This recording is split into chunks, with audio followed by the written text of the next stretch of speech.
श्रीगुरुभ्यो नमः।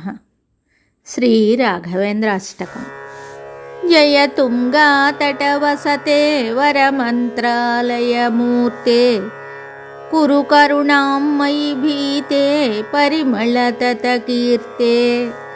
तव पादार्चनसक्ते तव नामामृतमत्ते, दिश दिव्यां दृशमूर्ते तव सन्ततभक्ते।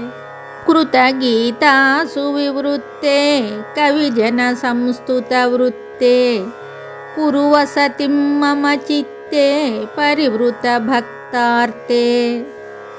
योगीन्द्रार्चितपादे योगिजनार्पितमोदे, तिम्मण्णान्वयचन्द्रे रमतां मम हृदयं।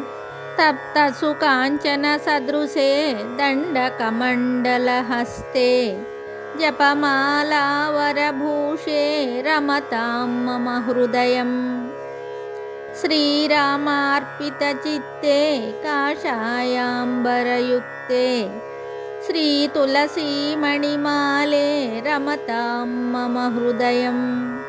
मध्वमुनीडिततत्त्वं व्याख्यान्तं परिवारे, ईडेहं सततं मे सङ्कटपरिहारम्।